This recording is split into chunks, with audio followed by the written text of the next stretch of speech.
কুরবানির হাটে একটা ছাগলের যে মূল্য, মুসলমান সন্তানদের সেই মূল্যও থাকে না। কথা বলেন ঠিক কিনা? 3 টাকার 1 কাপ চায়ের বিনিময়ে জীবন শেষ। সুদখোর, ঘুষখোর, চাঁদাবাজি, টেন্ডারবাজি করা মদখোরকে আপনার ভোটটা দিয়ে নির্বাচিত করলেন। তামাম জিন্দেগি ভর যত আকাম কুকাম করবে সবটার দায়ভার আপনার ঘাড়েও বর্তাবে। কথা বলেন না কে ভাইর আমার? এজন্য বুঝে শুনে সিল মারতে হবে। কথা বলেন ঠিক কিনা? যাই হোক, যে কথা বলতেছিলাম, হিকমতটা কি জিনিস এটা বুঝেন। হিকমত হলো নলেজ প্লাস কমন সেন্স, এই দুইটা মিলে হয় উইজডম, হিকমত। অর্থাৎ আল্লাহ রাব্বুল আলামিন আপনাকে যেই সত্যনিষ্ঠ জ্ঞান দান করেছে, এই জ্ঞানটা আপনি মানুষের কাছে কেমনে অ্যাপ্লাই করবেন, পরিবেশ পরিস্থিতি বুঝে কথা বলার যেই সুযোগ সক্ষমতা আল্লাহ পাক দিয়েছে, এর নাম হলো প্রজ্ঞা। এর নাম কি? প্রজ্ঞা। কথা কি বুঝছেন? একটু সাড়া দিতে হবে ভাই, কথা কি বোঝেন? আল্লাহ পাক হযরত লুকমানকে হিকমত দিলেন। কেমন হিকমত?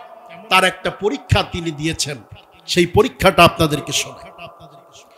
এই লুকমান যেই মনিবের গোলাম ছিল, কৃতদাস ছিল, সেই মনিব একদিন লোকমানকে ডাকলো, ডেকে বলল, লোকমান, আমি শুনেছি আমার এই সাম্রাজ্যের মধ্যে তুমি নাকি সবচেয়ে জ্ঞানী ব্যক্তি, তো তোমার কেমন জ্ঞান আছে এর আমি একটা পরীক্ষা নিতে চাই, দিতে প্রস্তুত আছো?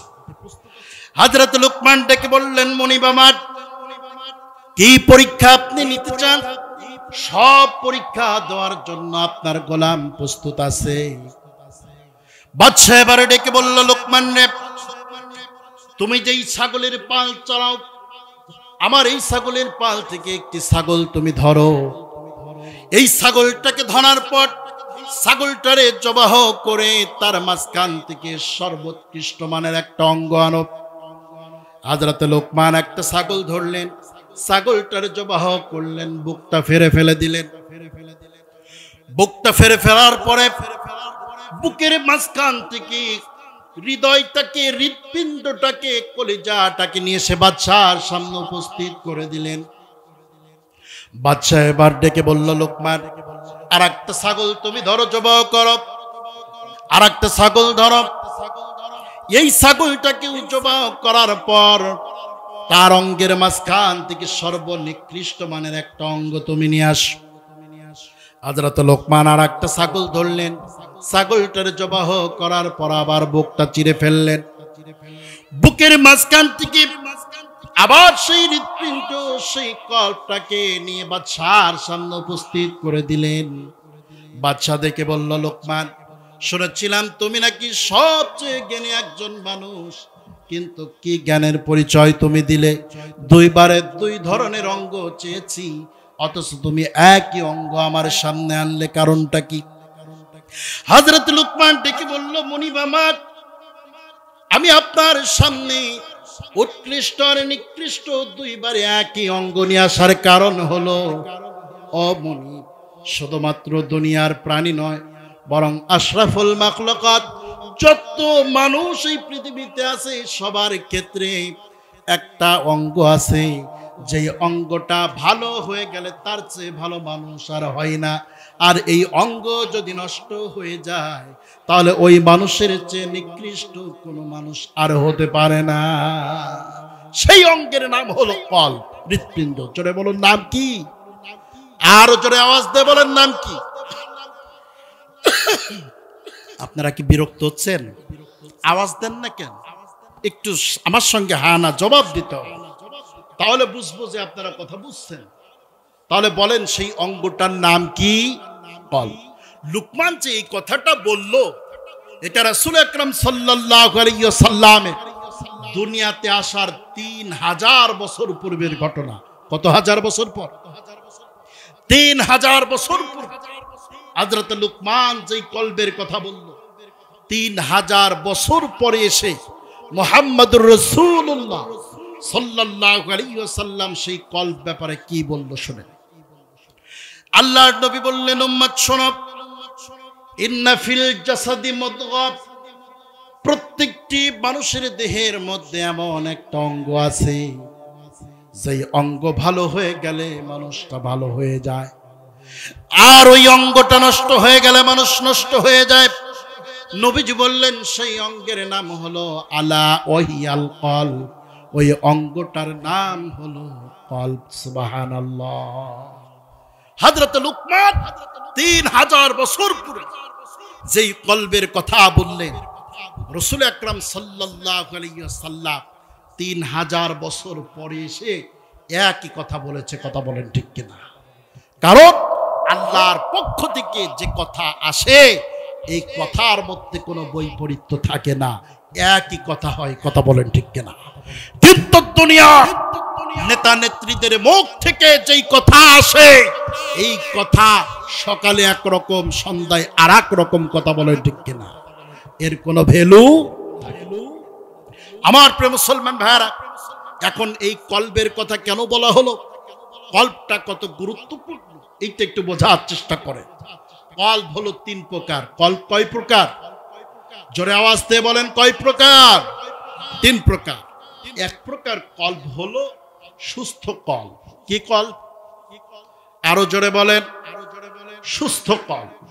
এই ব্যাপারে কোরআনুল কারীম বলতেছে, আল্লাহ রাব্বুল আলামিন বলেন, ইয়াউমা লা ইয়ানফাউ মালু ওয়ালা বানুন ইল্লা মান আতাল্লাহা বিকলবিন সালিম।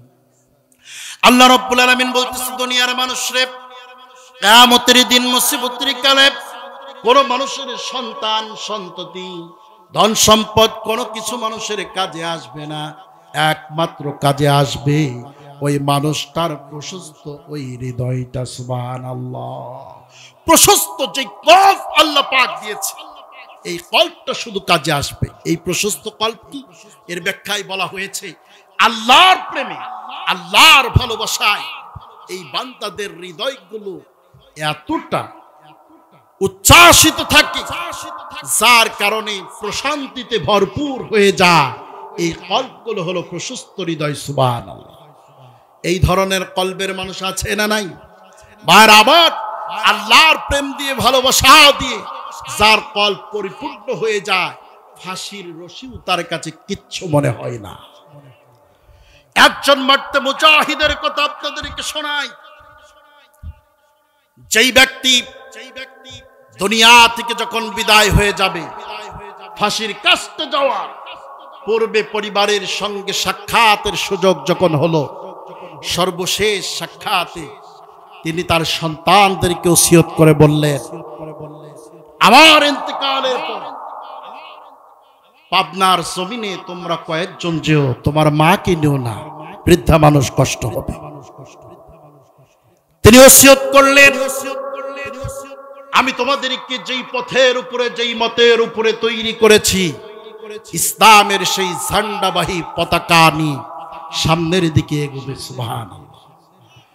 বড় সন্তানকে জিজ্ঞাসা করে বললেন, বাবা ফাঁসির কাজটা আমি কি পরে যাব, পাঞ্জাবি পায়জামা নাকি লুঙ্গি? সন্তান বলল, আপনি পাঞ্জাবি পায়জামা পরে যাবেন। কত প্রশস্ত হৃদয়ের মানুষ হলে, খোদার প্রেমে কতটা পরিপূর্ণ হৃদয় থাকলে ফাঁসির মঞ্চে যাওয়ার পূর্বেও মানুষ এত স্বাভাবিকভাবে থাকতে পারে। কথা বলেন ঠিক কিনা? আমার প্রিয় মুসলমান ভাইয়েরা, আরেকজন মরতে মুজাহিদ বিদায় হয়ে গেলেন। বিদায়ের পূর্বে কারারক্ষীকে ডেকে বললেন, শোনো, এখনো তো ফাঁসির 2 ঘন্টা বাকি আছে, সুতরাং আমি একটু ঘুমাতে চাই। 1 ঘন্টা ঘুমানোর পর তুমি আমারে জাস্ট টাইমে একটু উঠায়া দিও, যাতে করে আমি ওযু বানা 2 রাকাত নামাজ পড়ে আমার রবের কদমে জীবনের শেষ সেজদাটা দিয়ে ফাঁসির কাস্টে যেতে পারি। কারারক্ষী বলতেছে, আমি আশ্চর্য হয়ে গেলাম।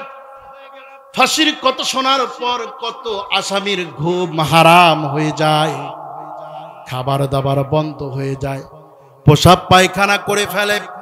অথচ বড় আশ্চর্য হয়ে গেলাম, ফাঁসির কাস্টে যাওয়ার 2 ঘন্টা পূর্বে একজন ফাঁসির আসামি কেমন করে নিশ্চিন্ত হৃদয় নিয়ে ঘুমাতে পারে?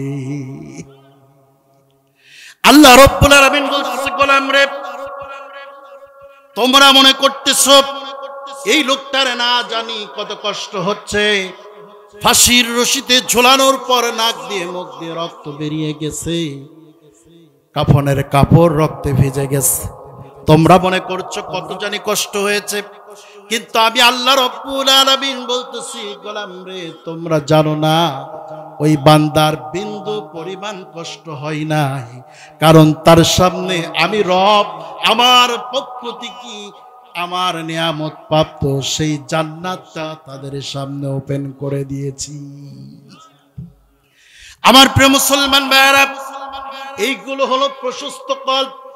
আল্লাহ পাক এই কল্পের ব্যাপারে বলতেছেন, ইয়াউমা লা ইয়ানফাউ মালু ওয়ালা বানুন ইল্লা মান আতাল্লাহা বিকলবিন সালিম।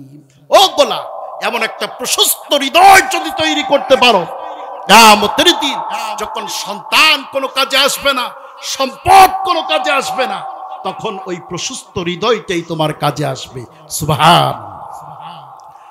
আমার প্রিয় মুসলমান ভাইয়েরা, 2 নাম্বার কল্পটা হলো অসুস্থ কল্প। এই কল্পের ব্যাপারে আল্লাহ পাক বলেন, ফি কুলুবিহিম মারাদুন ফাসাদাহুমুল্লাহু মারাদা। আল্লাহ পাক বলতেছে, গোলাম রে, এমন কিছু মানুষ আছে যাদের কলবের মধ্যে রোগ আছে, আর আমি আল্লাহ রাব্বুল আলামিন ওই রোগগুলোকে আরো বেশি করে বৃদ্ধি করে দেই। অনেক মানুষকে দেখা যাবে কোরআনের পাখির তাফসীর মাহফিল শুনতে পছন্দ করে, আছে না না?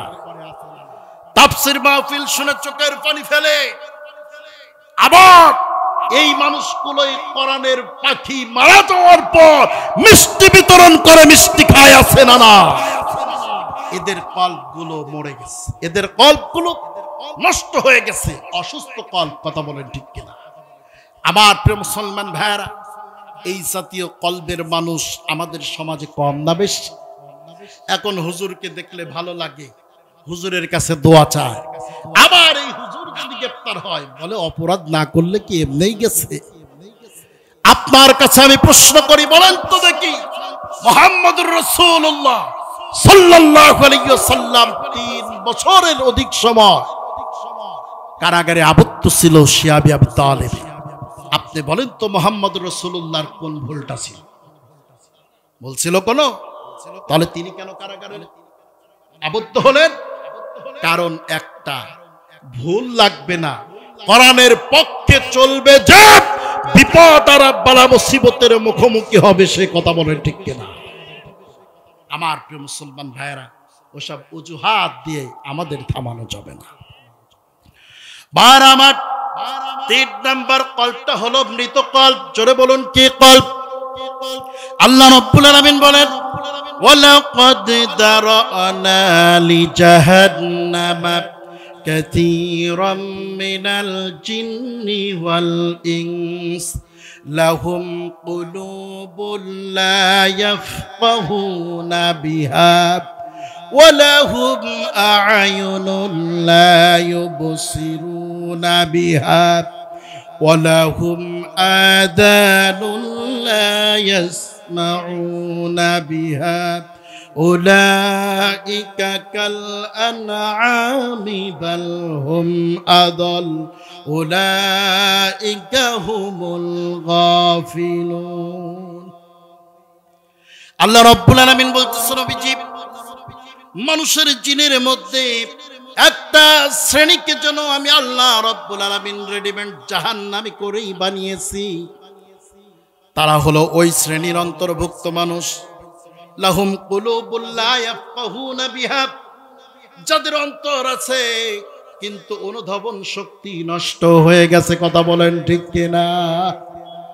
এমন মানুষ সমাজে আছে না নাই? দুনিয়ার সব কিছু বোঝে কিন্তু আল্লাহরে খুঁজে পাই না, আছে না নাই? দুনিয়ার সব কিছুর প্রমাণ তার সামনে মিলল, শুধুমাত্র যেই রব তার সৃষ্টি করেছে ওই আল্লাহ রব্বুল আলামিনকে চিনতে পারে নাই, আছে না নাই? অথচ আল্লাহ রব্বুল আলামিন বলে, গোলাপ তোমার রবকে চেনার জন্য কত শত শত উদাহরণ আল্লাহ রব্বুল আলামিন তোমার সামনে রেখে দিয়েছে, একটু লক্ষ্য করো। আল্লাহ পাক বলে, গোলাপ তুমি দুনিয়াতে আসার পূর্বে তোমার অস্তিত্ব কি ছিল? কোনো অস্তিত্ব তো তোমার ছিল না। কত বলেন ঠিক কিনা? আমার প্রিয় মুসলমান ভাইরা, কোনো অস্তিত্ব আমাদের ছিল না। বিনা অস্তিত্ব থেকে আল্লাহ রব্বুল আলামিন অস্তিত্ব দান করলেন, আমাদেরকে সুন্দর একটা অবয়ব দান করলেন, একটা শিশু মাসুম বাচ্চার রূপ দিয়ে দুনিয়াতে এনেছেন। আল্লাহ রব্বুল আলামিন ডেকে বলে, গোলাপ এই দুনিয়াতে তোমার মতো অনেক শিশু সন্তান দুনিয়ার আলো দেখার পূর্বেই তো মায়ের গর্ভের মধ্যে মারা গেছে, আছে না নাই? আবার কত সন্তানকে মায়ের গর্ভ থেকে বের করেছি, একটা হাত আমি আল্লাহ দেই নাই, একটা পা দেই নাই, একটা চোখ আমি আল্লাহ রব্বুল আলামিন ছিনিয়ে নিয়েছি। ও গোলাম লক্ষ্য করে দেখ, আমি আল্লাহ রব্বুল আলামিন ইচ্ছে করলে তোমারও একটা হাত, একটা পা, একটা চোখ নষ্ট করে দুনিয়ায় পাঠাতে পারতাম, কিন্তু সেইটা আমি করি নাই, বরং পূর্ণাঙ্গ একটা মানব আকৃতি দিয়ে তোমারে দুনিয়ায় প্রেরণ করেছি।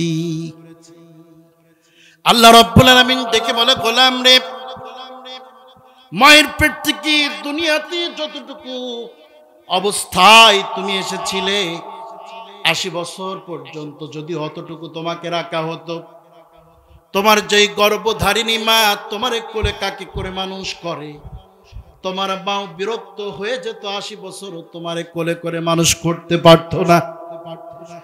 আল্লাহ রব্বুল আলামিন ডেকে বলে, গোলাম আমি তোমার রব আল্লাহ রব্বুল আলামিন তোমার প্রতি কি রহম করেছি, কি করুণা করেছি, তাকায় দেখ। 80 বছর পর্যন্ত তোমারে অতটুকু রাখি নাই, বরং দিনে দিনে তিলে তিলে তোমারে বড় করেছি, শারীরিক কাঠামো তোমারে দিয়েছি, অভাব দিয়েছি, পূর্ণাঙ্গ একটা মানুষ বানিয়েছি।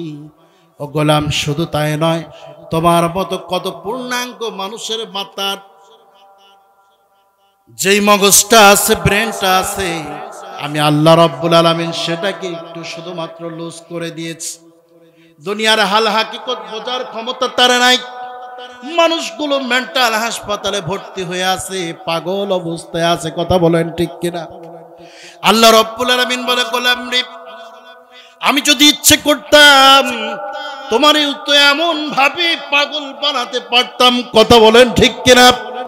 আল্লাহ রব্বুল আলামিন বলতেছ, গোলাম আমি সেটাও করি নাই, তোমার প্রতি কি রহম করলাম, শারীরিক কাঠামো দিলাম, অভাব দিলাম, এর পাশাপাশি আমি আল্লাহ সুস্থ মস্তিষ্ক দিয়া তোমারে বিবেক জ্ঞান সম্পন্ন পূর্ণাঙ্গ মানুষ বানিয়েছি।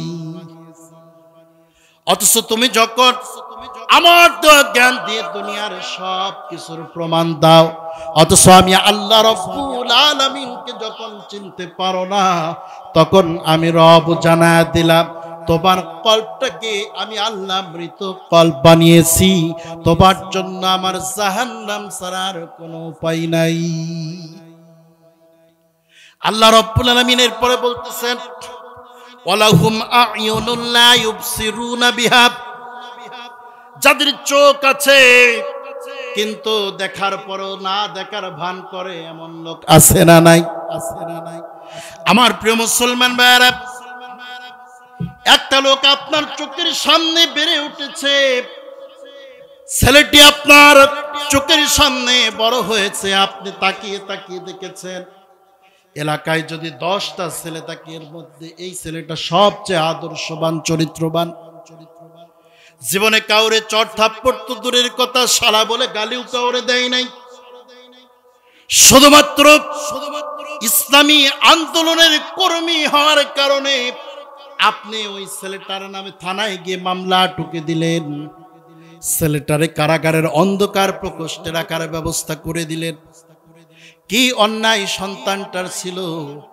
অন্যায় তো একটাও নয়, আপনি নিজেও জানেন এর চেয়ে ভদ্র মার্জিত সন্তান আর হতে পারে না। এরপরেও আপনি মিথ্যা সাক্ষী তার ব্যাপারে কেমন করে দেন যে এই ছেলে মানুষের পায়ের রগ কেটে নেয়, আছে না নাই? আল্লাহ রাব্বুল আলামিন বলেন, নবীজি, ওয়ালাহুম আ'য়ুনুন লা ইউবসিরুনা বিহা, ওদের চোখ আছে দেখার পরেও না দেখার ভান করে, তার মানে দৃষ্টিশক্তি নষ্ট। আল্লাহ পাক বলছেন, নবীজি, এই মানুষগুলোর কল্পগুলো মৃত কল্প, এদের কল্পগুলো মারা গেছে, যার কারণে এই মানুষগুলোকে আমি আল্লাহ যেন জাহান্নামী বানাই সৃষ্টি করি। আমার প্রিয় মুসলমান ভাইয়েরা, ভালো করে বোঝার চেষ্টা করেন। এবার আমার সঙ্গে জবাব দেন, কল্প কয় প্রকার? আরো জোরে বলেন, কয় প্রকার? 3 প্রকার। 1 নাম্বার সুস্থ কল্প, 2 নাম্বার অসুস্থ কল্প, 3 নাম্বার মৃত কল্প। কথা কি বুঝছেন? কোরআন থেকে দলিল দিলাম। এখন কথা হলো, কোন কল্পটা সুস্থ, কোনটা অসুস্থ, আর কোনটা মৃত বুঝবেন কি করে? এটা বোঝার জন্য তো একটা পরীক্ষা দরকার, আছে না নাই? ভাই আমার, ভালো করে বোঝার চেষ্টা করেন। কোনটা স্বর্ণ, এটা পরীক্ষা করার জন্য কষ্টি পাথরের দরকার হয়। আপনি রাতের বেলা ঘুমায় আছেন, হঠাৎ করে একটা সাপ আপনার দংশন করেছে। আপনি কি করেন? ওজার কাছে যান, জান কি না? ওজার কাছে যাওয়ার পর ওজা কিন্তু একটা পরীক্ষা করে। সেইটা কি? জিহবার উপরে লবণ দেয়, ঝাল মরিচ জিহবার উপরে দেয়, দেওয়ার পরে জিজ্ঞাসা করে কেমন লাগছে। যদি লোকটা বলে যে পানি পানি লাগছে, কি লাগছে? মানে লবণ দিলেও পানির মতো লাগে, মরিচ দিলেও পানির মতো লাগে। যদি বলে পানি পানি লাগছে, তখন ওজা বলে, বাবা তোমার একেবারে আজরাইলেই ধরছে নাকি? সবচেয়ে বিষধর যে সাপটা, আপনারা কি বলেন সেই সাপকে? হ্যাঁ, জাতি সাপ। এক অঞ্চলে বলে কুলিম সাপ, আর এক অঞ্চলে বলে গোখরা সাপ। হ্যাঁ, কেউটি সাপ, যাই হোক জাতি সাপ। তখন ওজাই বলে যে বাবা তোমার একেবারে আজরাইলেই ধরছে, মানে কোনটা দংশন করছে? জাতি সাপ। আর জাতি সাপের চেয়েও শক্তিশালী, সুটাম দেহের অধিকারী, লম্বা সরা, রং টঙ্গ বেশ ভালো আরেকটা সাপ আছে, কিন্তু কামড়াইলে কিছু হয় না। নাম কি? ধোড়া সাপ। এখন মুখের উপরে মরিচ দেওয়ার পর লোকটা যদি চিৎকার করে ওঠে, জোরে বাবা কি দিলেন, এত ঝাল কেন? তখন ওজা বলে, বাবা যাকে যাত্রায় বেঁচে গেছো, যদিও দেখতে শক্তিশালী, কামড়ে কিছু হয় নাই। কথা বলেন ঠিক কিনা? তাহলে সাপের বিষ পরীক্ষা করারও একটা পদ্ধতি আছে। এখন কথা হলো, কোন কল্পটা সুস্থ আর কোনটা অসুস্থ আপনি কেমনে বুঝবেন? এটা বোঝারও একটা পরীক্ষা আছে। আল্লাহর নবী বলেছেন, উম্মত শোনো, একজন মানুষের কাছে ভালো কাজগুলো যদি ভালো লাগে আর মন্দ কাজগুলো যদি খারাপ লাগে, তাহলে আমি রাসূল বলে দিলাম ওই মানুষটার কল্প হলো সুস্থ কল্প। জোরে বলুন, কি কল্প? আর কোন মানুষের কাছে মন্দ কাজটাও যদি ভালো লাগে, ভালো কাজটাও যদি ভালো লাগে, তাহলে বুঝতে হবে ওই মানুষের কল্পটা হলো অসুস্থ কল্প। তার মানে হলো আপনার কাছে ওয়াজ মাহফিল ভালো লাগে, আবার যাত্রার আসরটাও ভালো লাগে। আপনার কাছে ইউটিউবে সার্চ দিয়ে কোরআন হাদিসের আলোচনা শুনতেও ভালো লাগে, আবার হিন্দি গানগুলো সার্চ করে শুনতেও ভালো লাগে। ভালো কাজটাও ভালো লাগে, মন্দ কাজটাও ভালো লাগে। রাসূল বলতেছে ওই লোকটার কল্পটা হলো অসুস্থ কল্প। আর কোন ব্যক্তির কাছে দুনিয়ার সব ভালো কাজ যদি অপছন্দনীয় মনে হয়, ওই লোকটার কাছে যদি সব খারাপ কাজগুলো পছন্দনীয় হয়ে যায়, তাহলে বুঝে নিতে হবে ওই লোকটার কল্পটা হলো মৃত কল্প। এবার আপনারা কথা বলেন, বুঝতে পারছেন কিনা? এখন আপনি নিজের থেকে পরীক্ষা করে দেখেন আপনার কল্পটা সুস্থ নাকি অসুস্থ। যদি সুস্থ কল্প হয় তাহলে আপনার জন্য নাজাত, আর যদি অসুস্থ কল্প হয় তাহলে এটাকে সুস্থ করার ব্যবস্থা করতে হবে। আর যদি মৃত কল্প হয়ে যায় তাহলে ওই লোকটার জন্য জাহান্নাম ছাড়া আর কোনো রাস্তা খোলা নাই। এখন বলেন, মৃত কল্প আলা মানুষ সমাজে আছে না নাই? অল্প না বেশি?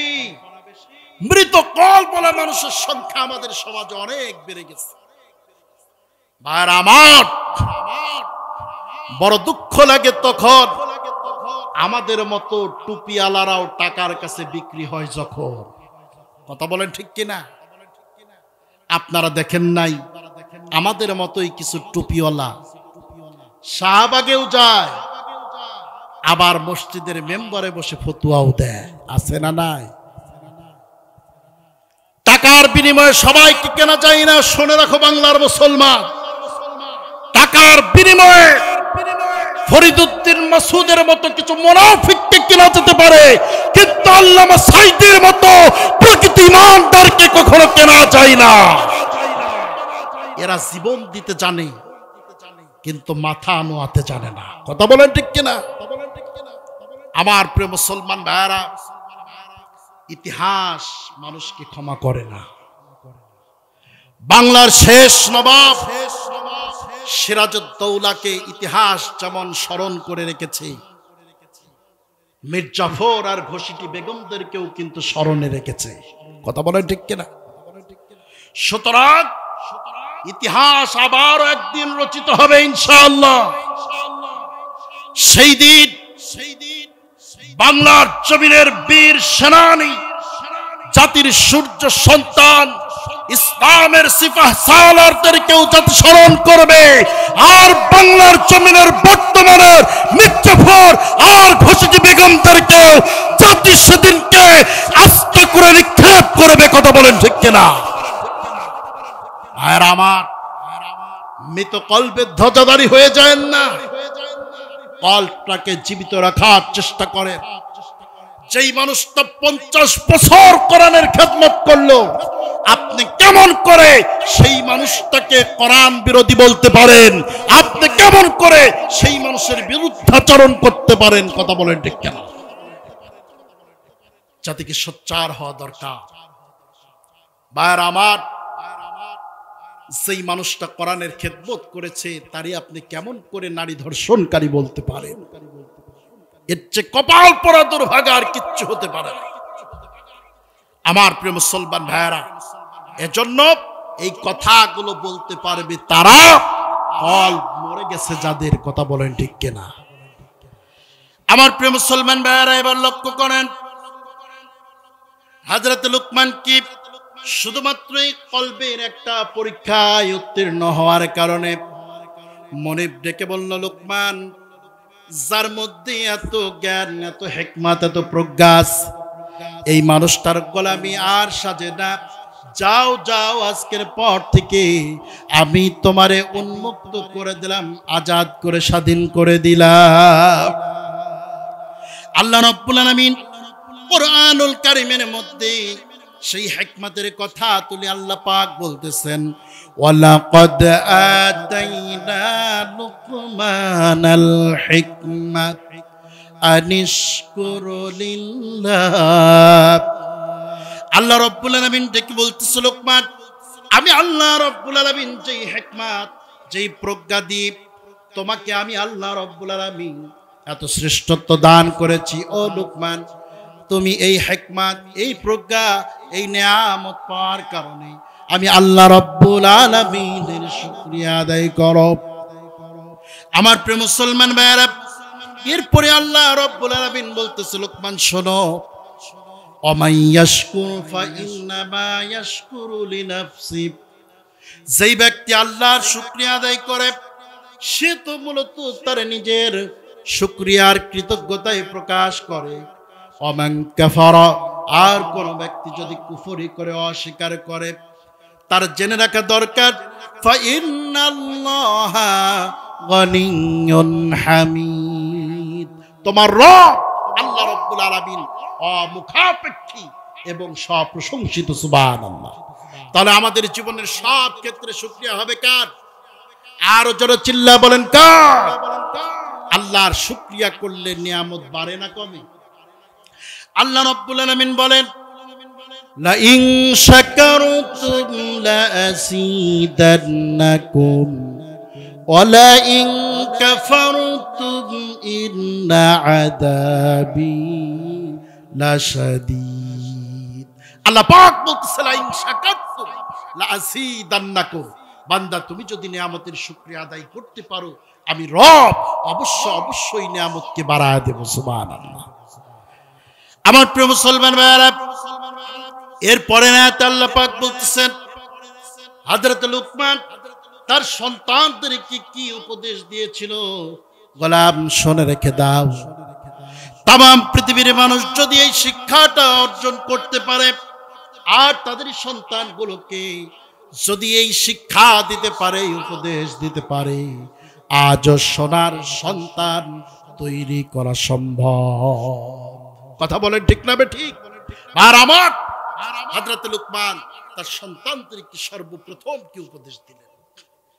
হযরত লুকমান ডেকে বললেন, وَإِذْ قَالَ لُقْمَانُ لِابْنِهِ وَهُوَ يَعِظُهُ يَا بُنَيَّ لَا تُشْرِكْ بِاللَّهِ إِنَّ الشِّرْكَ لَظُلْمٌ عَظِيمٌ।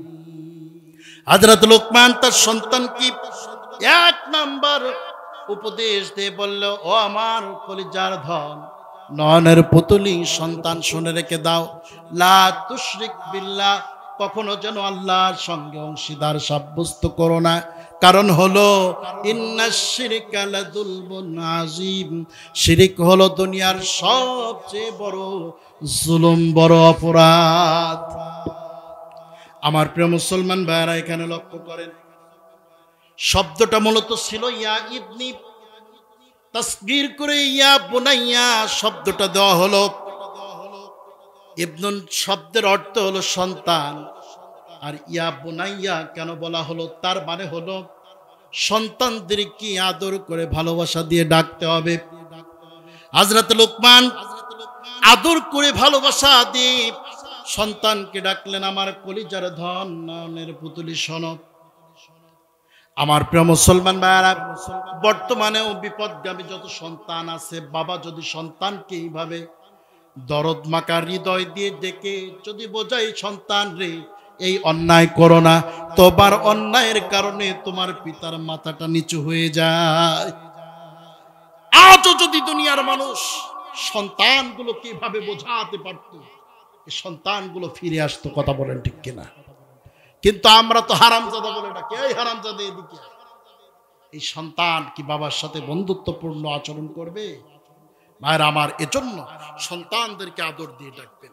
আর শুধু সন্তানের ক্ষেত্রে নয়, ইসলামের একটি মৌলিক শিক্ষা হলো মানুষকে আদর্শ দিয়ে, ভালোবাসা দিয়ে মানুষকে ইসলামের দিকে আহ্বান করতে হবে। কথা বলেন ঠিক কিনা? জনাবে মুহাম্মদুর রাসূলুল্লাহ সাল্লাল্লাহু আলাইহি ওয়াসাল্লাম চরিত্র, আদর্শ আর ভালোবাসা দিয়ে দুনিয়ার মানুষকে কনভার্ট করেছে, মানুষকে ইসলামের দিকে ডেকে এনেছে। কথা বলেন ঠিক কিনা?